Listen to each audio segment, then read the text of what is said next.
Okay, so we are at the last session of this course. So let's complete questions from web optics and later telescope and microscope. So question number 3 हमने कल pending रखा था because of some reason. A thin mica sheet of thickness 2 into 10 power minus 6 meter and refractive index 1.5 is introduced in the path of first wave. The wavelength of the wave used is 5000 angstrom. The central bright maximum will shift. आपको याद होगा हमने कल interference का basics हमने देखा था, मतलब you have to sources S1 and S2. इन दोनों में से वेव्स स्क्रीन पे किसी एक पॉइंट पे जाके इंटरफियर होगा तो वहां पे इंटरफेरेंस पैटर्न बनेगा. मैं जब एक पॉइंट बोलता हूं तो ऐसा नहीं है कि एक ही पॉइंट पे लाइट पहुंच रहा है. The waves from S1 and S2 are reaching every point on the screen. सिर्फ हमको ये देखना था कि P जो पॉइंट है ये ब्राइट है या डार्क है, तो हम स्पेसिफिकली वो पॉइंट वहां पे ब्राइट बैंड बनेगा कि डार्क बैंड बनेगा, इसलिए हम उस पॉइंट के लिए स्पेसिफिक ऐसा बोल रहे थे कि इस P पॉइंट पे क्या होगा. बट ओवरऑल पैटर्न जो है वो तो पूरे के पूरे स्क्रीन पे बनता है, राइट. तो now we can do also like this. हम इसको ऐसा ओरिएंटेशन दिखा सकते हैं. Nothing wrong in this. Okay, तो बोलने का मतलब ये है कि जो नीचे मैंने पैटर्न ड्रॉ किया है ये पैटर्न जो है ये एक स्क्रीन पे बन रहा है. So it is being formed at the screen. Okay, तो यहाँ पे आपके पास स्क्रीन है और पैटर्न जो है वो स्क्रीन पे बन रहा है. सो you have two or more sources of light which are interfering at different points on the screen and you have pattern. मान लेते हैं कि ये जो इंटरफेरेंस पैटर्न बना एक स्क्रीन पे, लेट्स अज्यूम कि सोर्स ऑफ लाइट S1 और S2 they were somewhere over here. So light was coming from these two sources S1 and S2. और आपको याद होगा हमने S1 और S2 का डिस्टेंस जो था वो स्मॉल d लिया था और स्क्रीन टू सोर्स का डिस्टेंस जो था वो हमने कैपिटल D डिफाइन किया था. So this is small d and this is capital D. This is how we have basically हमने ये सारे पैरामीटर डिफाइन किए थे. अब बहुत they are asking you a very simple thing. If in the question, if a thin mica sheet of thickness 2 into 10 power minus 6 meter and refractive index 1.5 is introduced in the path of first wave, तो यहाँ से जो wave आ रहा था उसके path में हमने एक थिन माइका शीट रख दिया. तो उस केस में क्या होगा, सेंट्रल ब्राइट मैक्सिमम जो होता है वो शिफ्ट होता है. एक्चुअली पूरा पैटर्न ही शिफ्ट होता है, not only central bright maximum but in reality whole pattern shift. तो ये पूरा का पूरा जो पैटर्न है ये पैटर्न ही शिफ्ट हो जाता है. तो इट शिफ्ट बेसिकली, राइट. पूरा पैटर्न शिफ्ट होगा, लेकिन हम बात करेंगे, हम बोलेंगे सेंट्रल ब्राइट जो है वो कितना शिफ्ट हुआ. तो सेंट्रल ब्राइट कितना शिफ्ट हुआ, तो ये सेंटर का जो ब्राइट बैंड था वो कितना शिफ्ट हुआ. तो basically what you know now कि जब आप इंटरफेरेंस पैटर्न की बात करते हो तो इन दैट केस दो में से अगर एक वेव के पाथ में आपने एक मीडियम रख दिया, जैसे ग्लास है, जैसे माइका शीट है, जैसे वाटर का आपने एक लेयर बना के रख दिया, तो या फिर ऑयल रख दिया, तो ऐसे केसेस में पैटर्न शिफ्ट होता है. ओके, मतलब ब्राइट सेंट्रल बैंड भी शिफ्ट होगा. तो वो शिफ्ट कितना वो पूछा है, तो शिफ्ट का स्ट्रेट अवे फॉर्मूला पता होना चाहिए. Shift is equal to beta, where beta is fringe width, मतलब एक फ्रिंज का कितना width, that is beta. Okay, तो beta by lambda mu minus 1 into t, where as I told you beta is fringe width, lambda is wavelength of light used जो 5000 angstrom बोला है, mu is refractive index of this sheet और t is thickness of this sheet. तो beta हमको पता नहीं, हम वैसा ही रखने वाले हैं. Upon lambda, lambda is 5000 angstrom, मतलब 5 into 10⁻⁷ मीटर। म्यू, म्यू 1.5 है, -1, थिकनेस है 2 into 10⁻⁶, तो ये आपके पास आएगा बीटा 1.5 - 1 is 0.5 into 2 into 10⁻⁶, और 10⁻⁷ नीचे का ऊपर आके प्लस अपॉन 5, 5 1 जा ऊपर 0.1 जा, तो ये अगर आप सॉल्व करोगे तो आपको मिल जाएगा 2 times ऑफ बीटा, मतलब 2 times of fringe width is a shift. तो कितने से शिफ्ट हुआ? 2 फ्रिंज विड्थ से, मतलब ये जो सेंटर पे था अब ये सेंटर की जगह पे यहाँ पे दिखेगा। So it will shift by 1 beta and then 2 beta. So the pattern will shift by 2 times the fringe width, मतलब ओवरऑल पैटर्न शिफ्ट हो रहा है। लेकिन क्वेश्चन में से पूछा है कि ब्राइट कितने से शिफ्ट हुआ, सेंट्रल ब्राइट, तो हम सेंट्रल ब्राइट की बात करेंगे। मैं क्वेश्चन रिपीट कर रहा हूँ। क्वेश्चन ऐसा है कि आपको पता है, अगर आपके पास, मैंने सिर्फ ओरिएंटेशन अलग दिखाया है, तो I am just showing orientation in a different way. तो आप ऐसा भी बोल सकते हो कि यहाँ पे स्क्रीन था, यहाँ पे 2 सोर्सेस थे S1 S2, और इसकी वजह से यहाँ पे पैटर्न बन रहा था, तो ये पैटर्न वर्टिकल पोजीशन में था। अब आपने S1 के आगे एक थिन शीट डाल दिया, तो ये जो पैटर्न है, ये पैटर्न पूरा का पूरा शिफ्ट होगा। बेसिकली पैटर्न पूरा ही शिफ्ट होता है, मतलब सेंट्रल मैक्सिमम भी शिफ्ट होता है। ओके, सिर्फ मैं इसको हॉरिजॉन्टल ओरिएंटेशन में बता रहा हूँ। तो if you place N obstacle, transparent obstacle होना चाहिए क्योंकि रे ऑफ लाइट पास होना चाहिए। ऐसा नहीं हो सकता कि ये ऑब्स्टैकल है और रे को, लाइट को पास होने नहीं दे रहा है, वैसा नहीं हो सकता। It has to allow wave to pass through. तो क्या होगा? तो ये पैटर्न शिफ्ट होगा, ये पैटर्न शिफ्ट होगा। तो पैटर्न कितने से शिफ्ट होगा वो पूछा है, तो शिफ्ट का फॉर्मूला पता होना चाहिए, दैट्स इट। सिर्फ ये beta is fringe width, lambda is wavelength of light, mu is refractive index of the obstacle, and thickness is T is thickness of the obstacle. So that's it. आपको सिर्फ इतना formula पता होना चाहिए। Once you know this formula, you can easily find out what is the shift of this pattern basically. तो simple question है, you don't have to derive anything here because that is out of scope of syllabus for you. You just have to know the formula. सिर्फ formula पता होना चाहिए। Next question. Question number 4th हमने कर लिया था। In the Young's double slit experiment with sodium light, the slits are 0.589 meter apart. The angular separation of third maximum from the central maximum is, तो ऐसा है, वापस से मुझे चाहिए ये पैटर्न, तो I'll just copy this pattern again. I'll not take a lot, I'll just take few of this.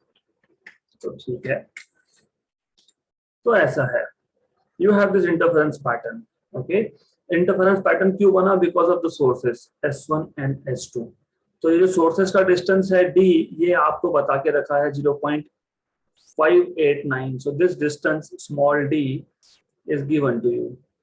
Small d is equal to 0.589 metre, ऐसा बोल के रखा है। So anyways, ये आपको बता के रखा है small d. Now अभी आपको एंगुलर सेपरेशन पूछ रहे हैं। पहले तो समझ लो कि एंगुलर सेपरेशन क्या होता है। एज यू नो, हम फ्रिंज विड्थ की जब बात करते हैं, ओके, तो हम जब फ्रिंज विड्थ की बात करते हैं, तो दिस इज फ्रिंज विड्थ। ये जो फ्रिंज विड्थ हम मेजर कर रहे हैं, लेट्स से जो फ्रिंज विड्थ हम मेजर कर रहे हैं बीटा, ये विड्थ डिस्टेंस है basically, it is distance, but in reality हम इसको एंगुलर टर्म्स में भी मेजर कर सकते हैं। मतलब कैसे? For example, so I can measure what is this width in terms of distance L⁻⁴, या फिर मैं ऐसा भी बोल सकता हूं कि ये जो फ्रिंज है ये किसी एक पॉइंट पे कितना एंगल सबटेंड कर रहा है, थीटा। तो you can measure width in terms of angle also, उसको angular width बोलते हैं basically.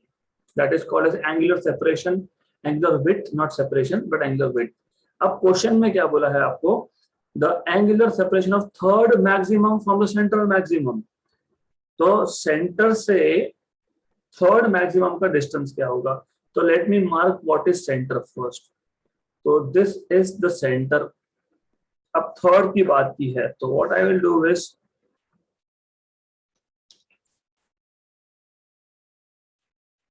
तो ये आ गया आपका सेंटर से थर्ड, 1 1 2 एंड थर्ड और एक लगेगा मुझे। तो एनीवेज, तो आई नीड वन मोर। ये आ गया सेंटर से थर्ड ब्राइट, क्योंकि the angular separation of third maximum, minimum नहीं बोला है, मैक्सिमम बोला है, मतलब ब्राइट मतलब कंस्ट्रक्टिव इंटरफेरेंस की बात हो रही है यहाँ पे। So you have been asked what is the angle between centre and the third. तो एंगल कैसे फाइंड करेंगे ये पता होना चाहिए, बहुत सिंपल है, you just have to know formula. तो फॉर्मूला ये है d sin theta equal to n lambda, that's it. d sin theta equal to n lambda, या फिर आप बोल सकते हो sin theta is equal to n lambda bye d। This is the formula, that's all you need to know. आपको इतना पता होना चाहिए। दिस इज angular separation from central maximum, मैं लिख देता हूं angular separation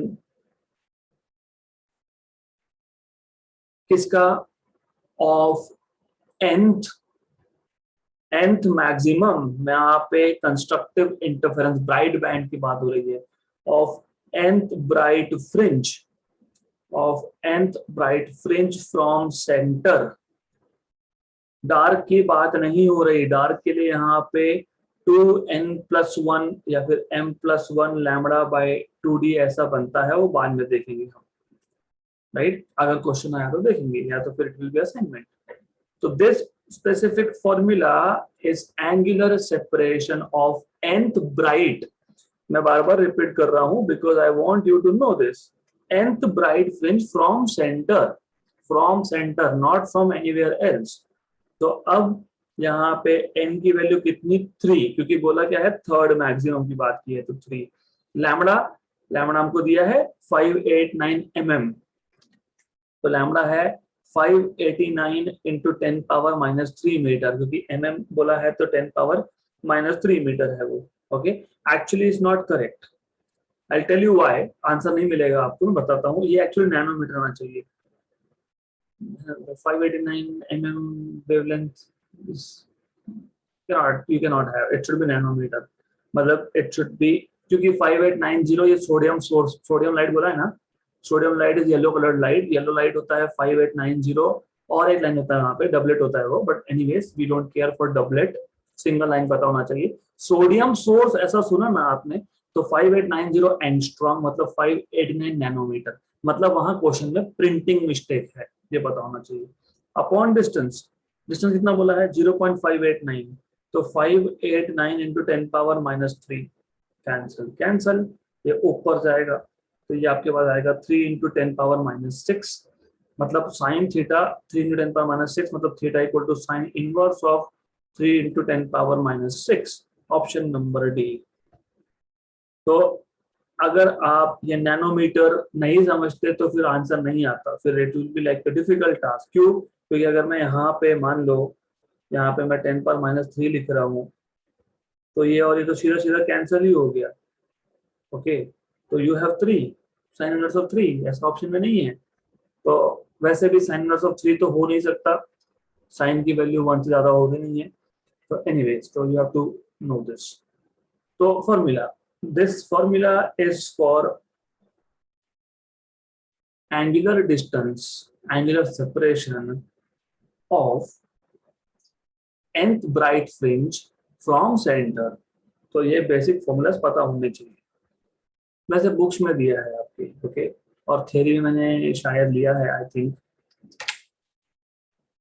next question, in a Young's double slit experiment the slit separation is 1 mm। अभी ये वर्ड से समझ में आना चाहिए 1 mm। well by the way just to revise, इसको स्लिट सेपरेशन क्यों बोलते हैं, मैं सिर्फ रिवाइज करके दे रहा हूँ। तो यंग्स जो एक्सपेरिमेंट था वो ओरिजिनल फॉर्म में, अभी ओरिजिनल फॉर्म में एक्सपेरिमेंट परफॉर्म कैसे किया था, in original form the experiment was perform like this. आपके पास सन है, सन, ओके। फिर you have, what you do is, देखो स्टेडी इंटरफेरेंस पैटर्न, अगर आपको याद होगा, स्टेडी इंटरफेरेंस पैटर्न मतलब क्या, ये जो इंटरफेरेंस पैटर्न आप देख रहे हो ये थ्रू आउट टाइम स्टेडी रहना चाहिए, स्टेडी रहना चाहिए मतलब फिक्स रहना चाहिए। तो स्टेडी होने के लिए देयर आर सर्टेन कंडीशन। एक, लाइट शुड बी मोनोक्रोमैटिक, मतलब दो सोर्स जो हमने लिए थे S1 S2, इन दोनों सोर्सेस से जो लाइट होगा वो सेम वेवलेंथ का चाहिए। The two sources should be coherent, coherent मतलब जब दोनों से लाइट निकलेगा, वेव निकलेगा, तो दोनों में या तो फेज डिफरेंस नहीं होना चाहिए, अगर फेज डिफरेंस है तो थ्रू आउट जब तक वो दोनों वेव्स एक पॉइंट पे आते नहीं है, जब तक उनका इंटरफेरेंस नहीं होता है, तब तक फेज डिफरेंस कांस्टेंट रहना चाहिए। तो ये दो मोस्ट इंपॉर्टेंट कंडीशंस है, that the two sources must be coherent and monochromatic. तो अब मोनोक्रोमैटिक कैसे बनाओगे, आप सनलाइट को अलाउ करते हो टू पास थ्रू, अभी एक कार्डबोर्ड शीट ले लिया और उसमें दो होल्स कर दिए। अब ऐसा है कि ये आग बन गया आपका सोर्स S1, ये बन गया S2, लेकिन सोर्स S1 और S2 दोनों के दोनों सन से डिराइव हुए हैं, तो दोनों का वेवलेंथ सेम होगा, वेवलेंथ सेम होगा, ओके। तो ऐसा आपने बना दिया मोनोक्रोमैटिक। ये ओरिजिनल सेटअप था एक्सपेरिमेंट का। बाद में क्या हुआ, विथ टेक्नोलॉजी हमने monochromatic source, single wavelength emit करने वाला सोर्स रख दिया यहाँ पे, और कार्डबोर्ड की जगह पे हमने दो स्लिट्स रख दिए। स्लिट्स मतलब what you do is you give small opening here, तो आप यहाँ पे दो छोटे विंडोज बना देते हो, उसको आप स्लिट बोलते हो। तो now these two slits will act as two sources, और इसका सेपरेशन मतलब स्मॉल डी, तो स्मॉल डी दिया है क्वेश्चन में। तो according to the question they are directly telling you the slit separation, मतलब separation between two sources is 1 mm. The screen is at 1 meter from the slit, so capital D is 1 meter. For a monochromatic light of wavelength 5500 nanometer या 5000 angstrom, मतलब 5 to 10 power minus 7 meter basically. The third minima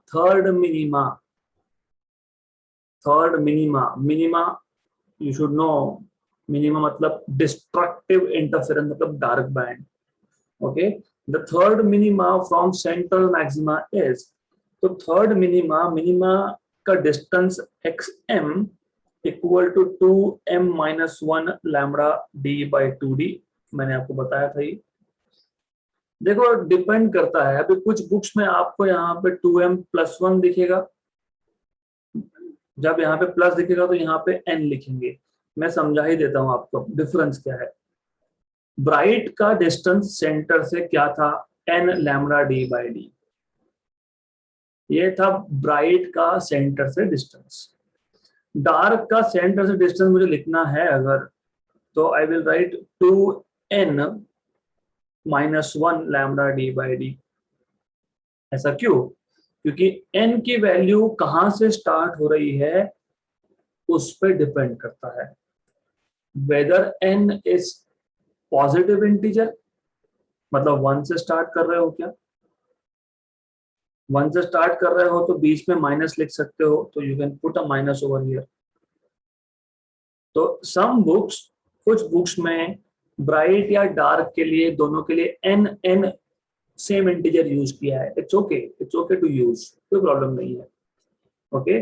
तो n की value जब 1 आएगी तो you will get 2 into 1 minus 1 of course lambda D by 2d, ये आ गया आपका distance of first dark from centre. Third dark के लिए 3 डालोगे, ओके। या फिर it depends if you are using some another variable, हो सकता है कि आप यहाँ पे m यूज करो, और m की वैल्यू आप 0 से स्टार्ट करो इंस्टेड ऑफ 1, तो यहाँ पे प्लस लिखना पड़ेगा, राइट? तो be careful and you have to go through theory. My suggestion is कि आपका जो स्टेट बोर्ड का बुक है ओल्ड सिलेबस का, उसमें ये थ्योरी देखो, आपको बेसिक डिफरेंस समझ में आ जाएगा कि कहाँ पे वो ब्राइट के लिए एन यूज कर रहे हैं, डार्क के लिए एम यूज कर रहे हैं, एन की वैल्यू रियल मतलब बेसिकली होल नंबर है क्या, 0 से स्टार्ट होता है क्या, और एम ये पॉजिटिव इंटीजर है क्या, you have to check it out, right? अच्छा, it's up to you, I completely keep it for you and I will not go into details of everything. तो यहाँ पे क्या है कि ये है आपका थर्ड डार्क का डिस्टेंस सेंटर से, formula for nth dark from centre. हमको थर्ड डार्क बोला है तो आपको x3 बोला है, तो you are suppose to find out basically 1, 2 and 3. You are supposed to find out third distance of third dark. This is what you're supposed to find out from center. So x3 is equal to 2 into 3 minus 1. Lambda is 5 into 10 power minus 7. Capital D is 1 meter upon small d is 1 mm, मतलब 10 power minus 3. तो ये आ गया 6 minus 1 is 5 into 5 into 10 power minus 7 और 10 power plus, तो ये आपको मिल जाएगा 25 into 10 power minus 4। पर ऐसा तो आंसर है नहीं। क्यों नहीं है? ये इसलिए नहीं है क्योंकि एक छोटी सी गड़बड़ हुई। क्या हुई गड़बड़?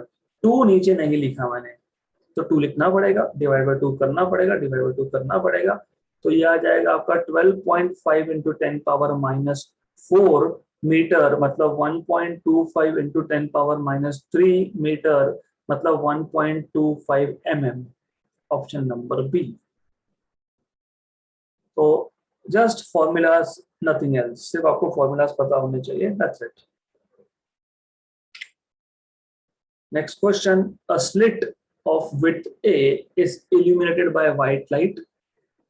For red light, lambda 6500 angstrom, first minima is obtained at 30 degree, then the value of A will be. This is the first question that we will be solving on Fraunhofer diffraction. देखो Fraunhofer diffraction क्या होता है, मैं basic idea देता हूं आपको। You have a single slit, आपके पास single slit है, एक स्क्रीन है, okay, and basically what will happen is, यहाँ पे आपको अच्छे से पता होना चाहिए that each point on this slit AB will act as secondary source। तो यहाँ पे इस स्लिट पे हर एक पॉइंट सेकेंडरी सोर्स है, तो you have some wave front coming, मतलब कुछ लाइट आ रहा है, लाइट जैसे ही ए बी पे पहुंचेगा जिसका विड्थ ए है, स्लिट विड्थ ए है, हर एक पॉइंट सेकेंडरी सोर्स बनेगा और वो खुद के सेकेंडरी वेवलेट्स इमिट करेगा। तो ये जो इमेजिनरी पॉइंट सोर्सेस है, ओके, डेफिनेटली हम यहाँ पे लेंस यूज करते हैं, that is not an issue. ये लेंस क्यों यूज करते हैं, ये पार्ट ऑफ थ्योरी है। पार्ट ऑफ थ्योरी मतलब क्या है कि दो टाइप के डिफ्रैक्शन आपको पता है, एक फ्रेस्नेल, एक फ्रॉनहोफर। तो फ्रेस्नेल डिफ्रैक्शन में जो वेव फ्रंट यूज होता है वो प्लेन वेव फ्रंट होता है। Details you have to go through theory again. In any case important ये नहीं है, इंपॉर्टेंट ये है कि डिफ्रैक्शन क्या होता है। डिफ्रैक्शन है interference but after bending of light. तो आपको पता है कि एक छोटे ओपनिंग से जब लाइट पास होता है तो वो दोनों डायरेक्शन में स्प्रेड होता है, क्योंकि यहाँ पे भी बेंड होगा, यहाँ पे भी बेंड होगा। So bending of light at obstacle और spreading of light at the slit is diffraction. तो ये जो लाइट बेंड हुआ, ये जब स्क्रीन पे आया तो इसका इंटरफेरेंस हुआ। इंटरफेरेंस पैटर्न यहाँ पे ऐसा दिखता है मोर और लेस। तो what you see in interference pattern is this, you have brightest more light, maximum light at the center, then you have no light, ये जो दो डार्क पॉइंट मैंने बीच में गैप छोड़ा है वो नो लाइट है, वहां पे लाइट पहुंचा ही नहीं। फिर वापस से नो लाइट, फिर लेस लाइट, फिर वापस से नो लाइट, फिर लेस लाइट। तो ऐसा है कि सेंटर ब्राइटेस्ट दिखता है यहाँ पे, ये डिफ्रैक्शन है। डिफ्रैक्शन में centre of the screen is brightest, फिर नो लाइट, फिर ब्राइट बट लेस ब्राइट, उसको सेकेंडरी मैक्सिमा बोलते हैं। फिर नो लाइट, उसको मिनिमा बोलते हैं, जहां जहां लाइट पहुंचा ही नहीं, मतलब जो पॉइंट डार्क पॉइंट है उसको हम बोलते हैं minima. Okay, minima, no light, minima. Brightest at the centre is central maxima या प्रिंसिपल मैक्सिमा। सेंट्रल मैक्सिमा क्यों? क्योंकि सेंटर पे बना। प्रिंसिपल मैक्सिमा क्यों? क्योंकि सबसे ज्यादा ब्राइट है। brightest, then no light, then less bright, no light, then less bright, and so on so forth. तो इंटेंसिटी डिक्रीज होता है एज यू गो अवे। तो अगर आप, मैं एक एडिशनल चीज यहाँ पे डाल देता हूँ सो दैट आगे हमको जरूरत पड़ी तो अगर मैं इंटेंसिटी देखता हूँ तो इंटेंसिटी मैक्सिमम होता है सेंटर पे, फिर नो इंटेंसिटी, फिर लेस इंटेंसिटी, फिर नो इंटेंसिटी, फिर इवन लेस इंटेंसिटी, फिर नो इंटेंसिटी, लेस इंटेंसिटी। यहाँ पे भी वैसा ही होगा। तो ऐसा ही होगा यहाँ पे भी, समथिंग लाइक दिस। तो ये इंटेंसिटी डायग्राम है, right. You have to understand this. Okay, अब what is diffraction? Bending plus interference is diffraction. Okay, अब आपको याद होगा, याद होना चाहिए वैसे, path difference equal to n lambda, ये कंडीशन था कंस्ट्रक्टिव इंटरफेरेंस का, डिफ्रैक्शन में नहीं। और ये कंडीशन बन जाता है मिनिमा का, मतलब नो लाइट। नो लाइट कहाँ थी? यहाँ पे लाइट नहीं था, यहाँ पे भी लाइट नहीं था, यहाँ पे भी लाइट नहीं था, यहाँ पे भी बीच में लाइट नहीं था। मतलब यहाँ these are the points where you get minima, मतलब नो लाइट, मतलब बोल सकते हो काइंड ऑफ डिस्ट्रक्टिव इंटरफेरेंस। तो इंटरफेरेंस में जो कंडीशन कंस्ट्रक्टिव की थी, मतलब ब्राइट की थी, वही कंडीशन डिफ्रैक्शन में डार्क मतलब मिनिमा की होती है, सिर्फ कंडीशन चेंज हो जाती है। तो n lambda which was constructive interference in concept of interference, path difference, here a sin theta, this is path difference, equal to n lambda becomes condition for minima। तो वहां पे जो ब्राइट पॉइंट की condition थी यहाँ पे वो dark की है, जो वहां पे डार्क की थी वो यहाँ पे ब्राइट की है, सिर्फ स्विच हो गए कंडीशंस, दैट्स इट। ओके, अल्टा पल्टी याद रख लेना ऐसा। तो now you have sine theta is equal to, हमको फाइंड क्या करना है? ए फाइंड करना है, यस। तो ए फाइंड करना है, a equal to n sine n lambda by sine theta. N is number of minima, हम सेंटर के बाद पहला ही मिनिमा देख रहे हैं। सो देखो, you have to read the question. ये सेंटर है, सेंटर के बाद पहला मिनिमा मतलब दिस, और this is the angle of bending which is called as angle of diffraction theta. तो ये है फर्स्ट मिनिमा, फर्स्ट मिनिमा। लेकिन फर्स्ट मिनिमा दोनों साइड पे बनता है, ऑन ईदर साइड। तो अगर ऊपर की तरफ बना है तो नीचे की तरफ भी बनेगा फर्स्ट मिनिमा। तो ये एंगल यहाँ पे, ये एंगल भी थीटा है और ये भी फर्स्ट मिनिमा है। तो आपको क्वेश्चन में क्लियर बोला है फर्स्ट मिनिमा मतलब n इक्वल टू 1, तो a is n equal to 1। Wavelength कितना? 6500 एंगस्ट्रॉम, मतलब 6500 into 10 power minus 10 sine theta. Theta मतलब ये एंगल बताया है आपको 30 डिग्री है, दिस इज 30 डिग्री। तो साइन ऑफ 30, तो यह आ जाएगा आपका 65 into 10 power minus 8 upon sine 30 is half, तो ये ऊपर जाएगा। Okay, so this is going up 130 into 10 power minus 8, right? तो this is what you should have, पर ऐसा तो आंसर में नहीं है, ऐसा आंसर में नहीं है, so there is reason behind it. अभी ऐसा क्यों नहीं है? क्योंकि यह angle normally, what you say is normally, मैं नॉर्मली बोल रहा हूँ, so do not confuse it with general cases. Normally जब हम ये डिराइव करते हैं तो हम बोलते हैं कि थीटा बहुत स्मॉल है, थीटा बहुत स्मॉल है, तो ये अप्रोक्सीमेटली ऐसा आ गया n lambda by theta, therefore a is equal to n lambda by theta। if n is equal to 1, wavelength आपको पता है 6500 angstrom upon theta. What is theta?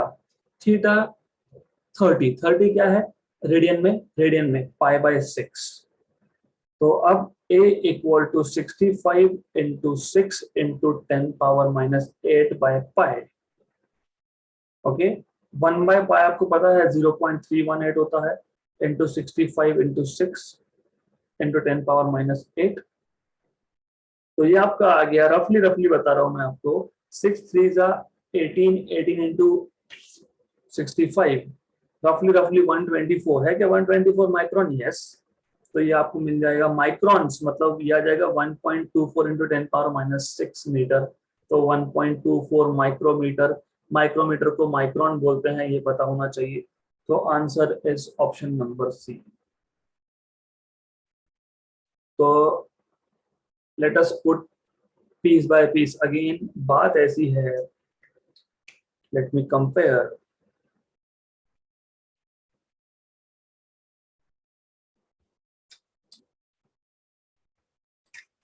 ये है आपका इंटरफेरेंस पैटर्न। इंटरफेरेंस पैटर्न में सेंटर पे बनता है ब्राइट, फिर डार्क, फिर ब्राइट, फिर dark of equal width, equal width, equal intensity. ऐसा कभी नहीं होगा इंटरफेरेंस में कि सेंटर पे ब्राइटेस्ट है फिर लेस ब्राइट है फिर लेस ब्राइट है, ऐसा नहीं होता है। इंटरफेरेंस के केस में it is equally bright everywhere. But जब डिफ्रैक्शन की बात करते हो, पहली बात तो डिफ्रैक्शन होता क्या है ये पता होना चाहिए, which I have covered in theory. तो डिफ्रैक्शन में you have a slit, whenever a wavefront passes through slit, every point on that slit acts as secondary source, and then those secondary waves will make interference pattern at a screen, and that pattern is called as diffraction pattern, क्योंकि diffraction is bending plus interference। तो difference क्या है फिर? In case of diffraction, center is brightest, then you don't have any light, there is nothing at all, light है ही नहीं, so there is no light at all। then you have, अभी centre में brightest है तो उसको बोलेंगे central maxima या फिर प्रिंसिपल मैक्सिमा।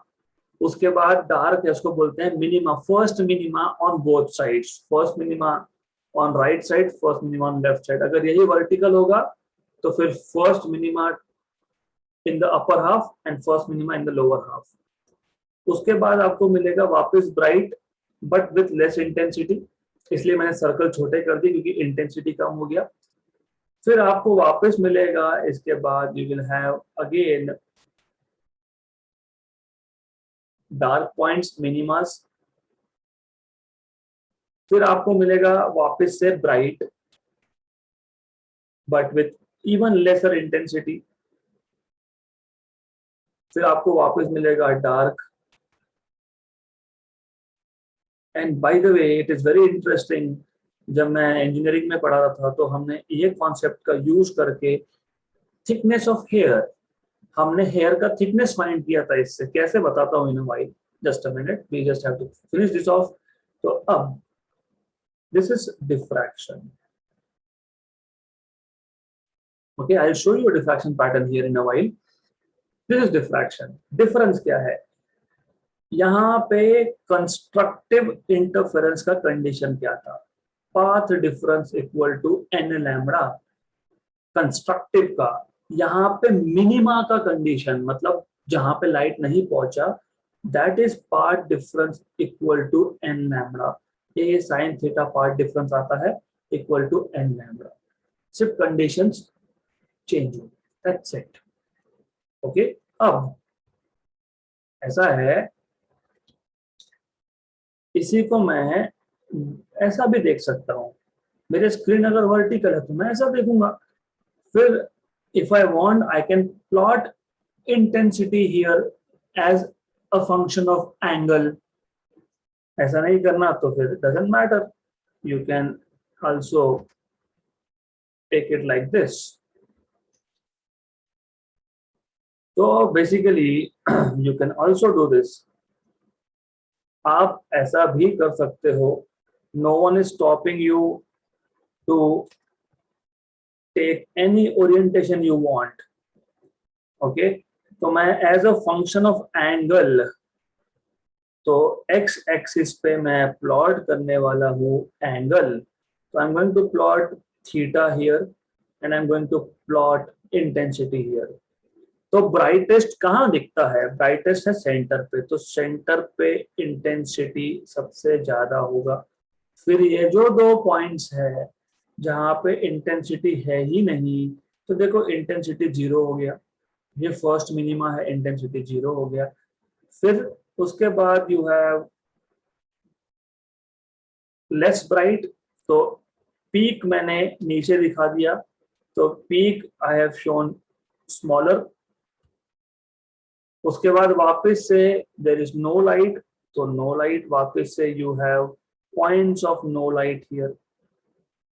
फिर इंटेंसिटी मतलब ब्राइटनेस वापस कम हो गया, तो you can show smaller peak, smaller peak. तो ये हो गया intensity as a function of diffraction angle, right. अब हमारे क्वेश्चन के अकॉर्डिंग हमको बोला था ए फाइंड करो, तो a is n lambda by sine theta. If theta is small, n lambda by theta. N equal to 1, तो a is equal to lambda by theta. Lambda दिया था, थीटा 30 था, 30 को 5/6 ले लिया हमने। Okay, good. Okay, so give me a minute, I'm just trying to copy an image here.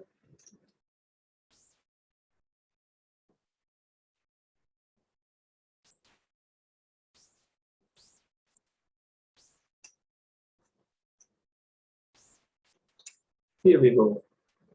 तो ये है ओरिजिनल डिफ्रैक्शन पैटर्न। अब इसका यूज करके how can you measure thickness of hair? So what you can do is, अब आप एक source of light लो, जैसे एक लेजर है।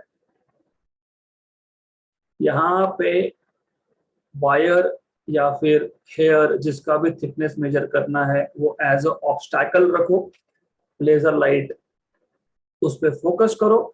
यहाँ पे पीछे एक स्क्रीन ले लो और स्क्रीन पे ग्राफ पेपर लगा दो, राइट। ग्राफ पेपर क्यों लगाते हैं बताता हूँ। तो क्या होगा, लेजर लाइट जब यहाँ से पास होगा तो laser light is an obstacle. Slit की जगह पे ऑब्स्टैकल, ऑब्स्टैकल पे क्या होता है, लाइट का बेंडिंग होता है। ओके, तो ये लाइट ऑब्स्टैकल से पास होने के बाद ऐसा पैटर्न बनाएगा जो ऊपर आप देख रहे हो। You can see this pattern, the one in the green. ऐसा पैटर्न बनेगा, ये पूरा पैटर्न बनेगा। ओके, फिर आप यहाँ पे, और you can actually make markings here on the graph paper.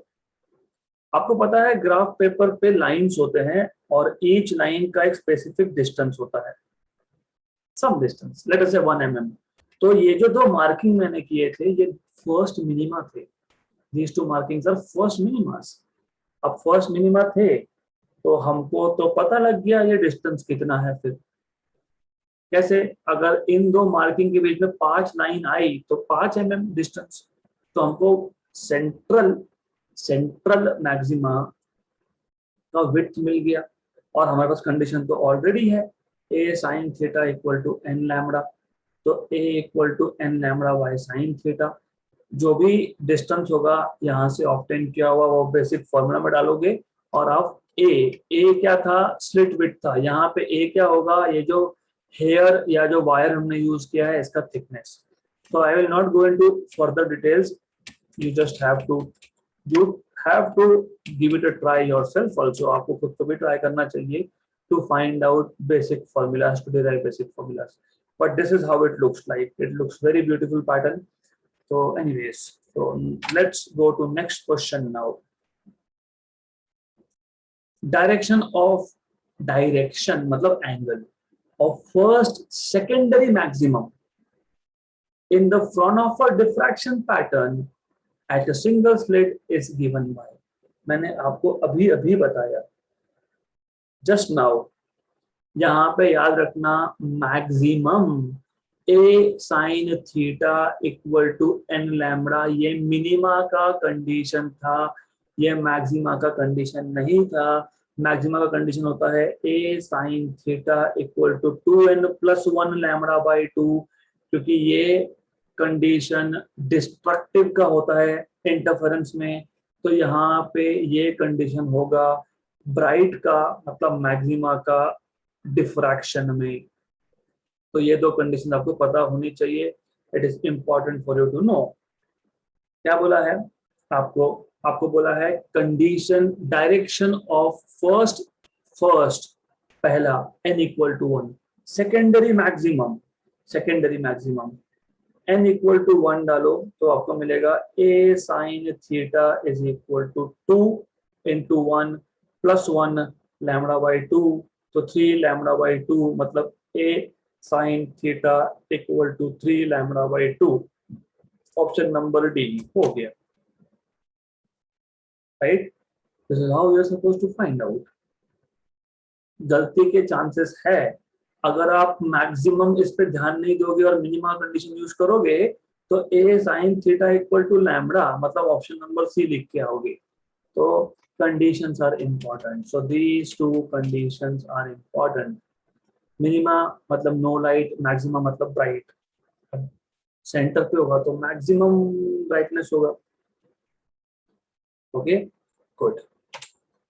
Now we are moving towards a new concept, which is polarization of light. So I will take some time here to explain you the concept. अभी गर्मी के दिन है, गर्मी के दिन में normally people go out with what you say is sunglasses. So people go out with sunglasses normally. Okay, sunglasses क्या करते हैं, वो इंटेंसिटी कम करते हैं, so they reduce intensity of light. Okay, basically अब होता क्या है, अगर मैं एक सिंगल वेव की बात कर रहा हूँ, और आपको पता होना चाहिए कि इलेक्ट्रोमैग्नेटिक रेडिएशन मतलब क्या, तो I will use image for it also, give me a minute. Electromagnetic radiation,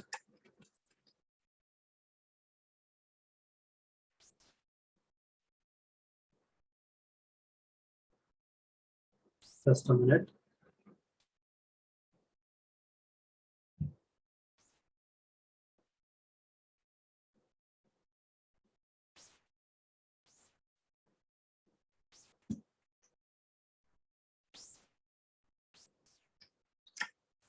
this is electromagnetic radiation. अब इसमें आप देख रहे हो you have two components, one is electric field vector, this is electric field vector, other is magnetic field vector, and these two electric and magnetic field vectors are perpendicular to direction of propagation, ऐसा है, right. तो अब सबसे पहले जब हम polarisation की बात करेंगे, पोलराइजेशन क्या है वो तो बाद में मैं आऊंगा ही, बट जब हम पोलराइजेशन की बात करेंगे तो नॉर्मली हम इलेक्ट्रिक फील्ड वेक्टर या मैग्नेटिक फील्ड वेक्टर दोनों में से एक, किसी भी एक कंपोनेंट की बात करते हैं, और नॉर्मली इलेक्ट्रिक फील्ड वेक्टर की बात करते हैं हम लोग। तो अगर मेरे पास एक सिंगल वेव है, तो एज यू कैन सी इस सिंगल वेव का इलेक्ट्रिक फील्ड का वाइब्रेशन एक ही प्लेन में कॉन्सेंट्रेटेड है, so it is just vibrating in a single plane, right. तो अब हम जब सनलाइट की बात करते हैं या फिर नॉर्मल घर में ट्यूबलाइट की बात करते हैं, उसमें से क्या सिंगल वेव आ रहा है क्या? नहीं। तो किसी भी एक वेव का वाइब्रेशन इस पर्टिकुलर प्लेन में कॉन्सेंट्रेटेड है, ओके। अब दूसरा वेव भी होगा, उसका वाइब्रेशन किसी और प्लेन में होगा। तीसरा वेव भी होगा, because there are a lot of waves coming simultaneously. तो for that particular for that particular just a minute, yeah, तो for that particular wave उसका वाइब्रेशन किसी और डायरेक्शन में होगा, फिर कोई और वेव होगा तो उसका वाइब्रेशन कहीं किसी और प्लेन में होगा। ये सारे के सारे इलेक्ट्रिक फील्ड के वाइब्रेशंस हैं, this all are vibrations of electric field vector. क्योंकि सिंगल वेव नहीं था, सिंगल वेव मतलब एक ही प्लेन में इलेक्ट्रिक फील्ड का वाइब्रेशन कॉन्सेंट्रेटेड है। पर जब लाइट की बात करते हैं, सनलाइट हो, ट्यूब लाइट से लाइट आ रहा हो, किसी से भी लाइट आ रहा हो, उसमें तो लेजर छोड़ के, लेजर अलग चीज है, ओके। तो you have electric field vibrations in all the planes, okay. इसको बोलते हैं unpolarised light, UPL, unpolarised light, okay. अब देयर आर सर्टन मटेरियल्स जैसे क्वार्ट्ज या फिर निकोल भी होते हैं, तो देयर आर सर्टन मटेरियल, उसमें से अगर आप इस अनपोलराइज्ड लाइट को पास करते हो, so if you pass unpolarized light from those substances, तो यहाँ पे एक एक्सिस होता है, ओके। तो मतलब इट्स लाइक अ विंडो। तो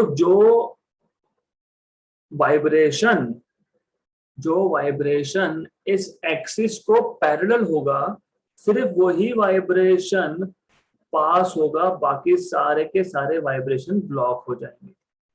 तो अब हुआ क्या? हुआ ये कि आपने एक अनपोलराइज्ड लाइट को, जिसमें इलेक्ट्रिक फील्ड के वाइब्रेशन हर एक पॉसिबल डायरेक्शन में थे, उसको आपने एक मटेरियल से पास किया, इसको निकोल, क्वार्ट्ज, या तो इन शॉर्ट इसको पोलराइजर बोलते हैं। इसको पोलराइजर क्यों बोलते हैं? क्योंकि इसने पोलराइज किया, इसने सिर्फ एक वाइब्रेशन को अलाउ किया, बाकी सबको ब्लॉक कर दिया। इसको बोलते हैं सिलेक्टिव एब्जॉर्प्शन, सिर्फ एक पास हुआ, बाकी एब्जॉर्ब हो गए। तो यहाँ पे जो लाइट आया है, इसको बोलते हैं प्लेन पोलराइज्ड लाइट, पीपीएल। तो यहाँ पे अगर इंटेंसिटी I0 था, तो यहाँ पे इंटेंसिटी विल बी I0/2। ये ऐसा ही होता है, ओके।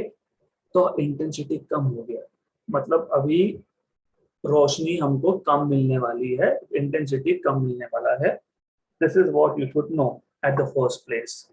तो आपको ये सबसे पहले पता होना चाहिए। लेकिन अब बड़ा क्वेश्चन ये है, हमारे पास एक लाइट सोर्स था जो अनपोलराइज्ड लाइट इमिट कर रहा था, हमने एक निकोल से, मतलब यहाँ से पास कर दिया, और इंटेंसिटी कम होगी। कैसे पता? हमको कैसे पता? क्योंकि अगर मैं यहाँ पे इंटेंसिटी मीटर लगा भी रहा हूँ, तो let's say I am putting, इसको बाय द वे इसको लक्स मीटर बोलते हैं, लक्स मीटर मेजर्स इंटेंसिटी। तो कैसे पता? हमको क्या पता कि इनिशियल इंटेंसिटी I0/2 था या I0 था? नहीं पता ना हमको।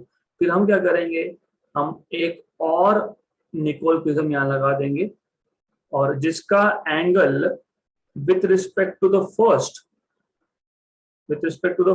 Is theta.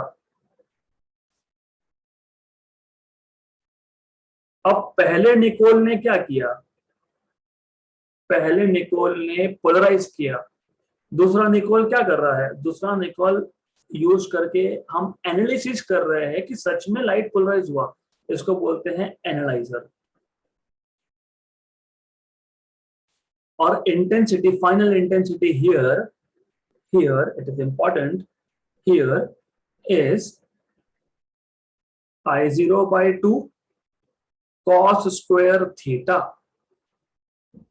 इनिशियल इंटेंसिटी थी I0, पहले निकोल से पास होने के बाद हो गई हाफ, दूसरे निकोल से जब पास होगी तो वो होगा I0 by 2, मतलब इंटेंसिटी ओवर हियर।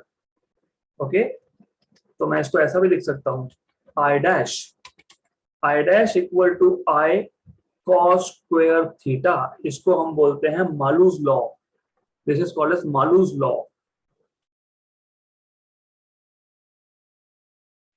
ओके, तो I dash is final intensity, I is intensity after polariser, और I0 is original intensity.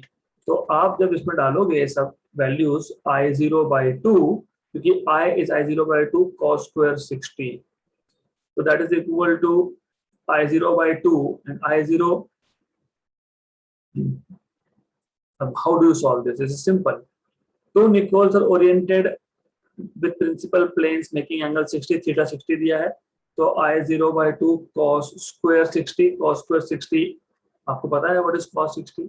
Cos 60 is 1 by 2, 1 by 2, उसका स्क्वायर 1 by 4, मतलब I0 by 8। ऐसा आ गया आपके पास आंसर। ओके, तो हो गया खत्म, done. What is I0 by 8? You should know what it is. I0 by 8 क्या होता है, 1 by 8 कितना होता है, 1 by 8 होता है 0.125, मतलब 12.5% ऑफ ओरिजिनल इंटेंसिटी। ओके, तो 12.5% आपको आंसर मिलेगा, ऑप्शन नंबर सी। तो two Nicols are oriented with their principal planes making angle 60, मतलब थीटा 60। ओके, थीटा 60 है, but you should know this. What is the final, the percentage of incident, मतलब original जो light था उसका कितना percent जो है वो फाइनली अपीयर हो रहा है, तो 12.5। तो ये याद रखना, Malus law, this is important, this is really important, Malus law. Okay, good, तो ये पता होना चाहिए आपको। नेक्स्ट क्वेश्चन भी इससे रिलेटेड है। Next question is more or less the same, थोड़ा सा हायर लेवल है ये, is more or less the same thing. Two polaroids, मतलब Nicols, you have two polarides are placed in the path of unpolarized beam of intensity I0। तो पहले मैं Polaroid यहां से ले लेता हूं, तो you have one polaroid over here like this, और एक पोलराइड है, तो और एक पोलराइड को भी यहां रख देता हूं। Okay, are placed in the path of beam of intensity I0, मतलब यहाँ पे I0 इंटेंसिटी था, तो यहाँ पे I0 by 2 बाय डिफॉल्ट होगा ही, मान लेना। ओके, ये मान लेना। आगे देखते हैं, such that no light is emitted from the second polaroid. अब सेकेंड में से लाइट नहीं जाएगा बाहर, मतलब यहाँ पे लाइट नहीं मिलेगा। ये कब होता है, ये तब होता है जब पहला और दूसरा एक दूसरे को परपेंडिकुलर हो, तो ही होता है। क्यों? बिकॉज लुक एट दिस, ये अनपोलराइज्ड लाइट जो है ये यहां से पास होने के बाद सिर्फ एक वाइब्रेशन पास हो सका, और इफ अगर हमारे पास if we had this as perpendicular, तो फिर ये वाइब्रेशन पास होगा ही नहीं, बिकॉज विंडो जो है, खिड़की जो है वो परपेंडिकुलर है, वो पास होने देगी नहीं इसको, मतलब एक्सिस इज परपेंडिकुलर। अगर नहीं समझ में आ रहा है ये, तो इमेजिनेशन बता देता हूँ। हमारे पास एक रस्सी है, स्ट्रिंग, हमने एक दीवार पे बांध के रखा है, हम इसको जर्क दे रहे हैं, मतलब we are vibrating it, we are vibrating like this. और मैंने एक विंडो रखा, विंडो अगर वाइब्रेशन को पैरेलल होगा तो ही वेव पास होगा, अगर विंडो मैंने ऐसा परपेंडिकुलर रख दिया होता तो वाइब्रेशन पास ही नहीं होता, अलाउ ही नहीं करता वो। So that is what I am saying. तो अकॉर्डिंग टू द क्वेश्चन, पहला और दूसरा पोलराइड दे आर परपेंडिकुलर, मतलब यहाँ पे आपको लाइट मिलने नहीं वाला है, you will not get any light over here, okay, so you're not going to get any light over here, okay। आगे क्या बोला है, if a third polaroid whose polarization axis makes theta with the first, हमारे पास एक तीसरा Polaroid है, okay, जिसका angle है theta with respect to first, is placed between these two, मतलब इन दोनों के बीच में ऐसा रख दिया है इसको, ओके। तो मैं क्या करूंगा, मैं फर्स्ट को रेड कलर से डिनोट कर रहा हूं यहाँ पे, ये पहले पोलराइड का एक्सिस है, ये तीसरे पोलराइड का एक्सिस है परपेंडिकुलर, और जो दूसरा जो बीच में रख दिया आपने पोलराइड, वो है at some angle theta with respect to first.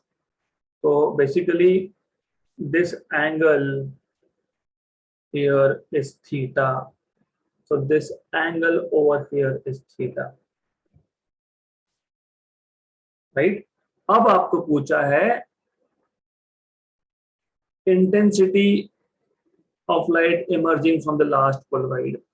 तो पहले क्या था, पहले ऐसा था कि बीच में ये था नहीं, अब बीच में ये पोलराइड नहीं होने की वजह से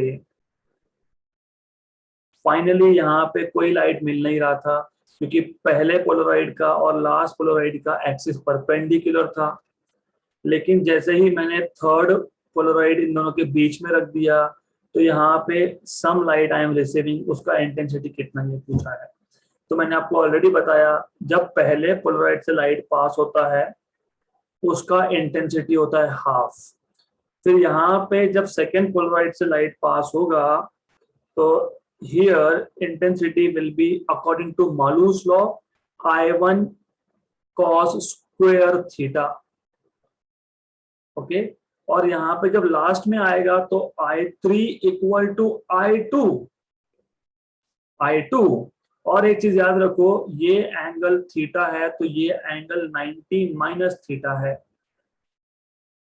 तो पहले और तीसरे में टोटल 90 डिग्री है, पहले और दूसरे में थीटा है तो दूसरे और तीसरे में 90 माइनस थीटा है, तो यहाँ पे आ जाएगा कॉस स्क्वायर 90 माइनस थीटा।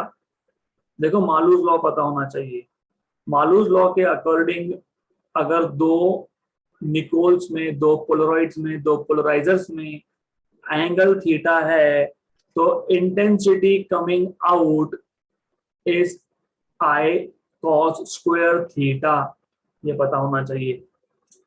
तो जब पहले पोलराइड से जब लाइट पास हुआ तो इंटेंसिटी हाफ हो गई, गुड।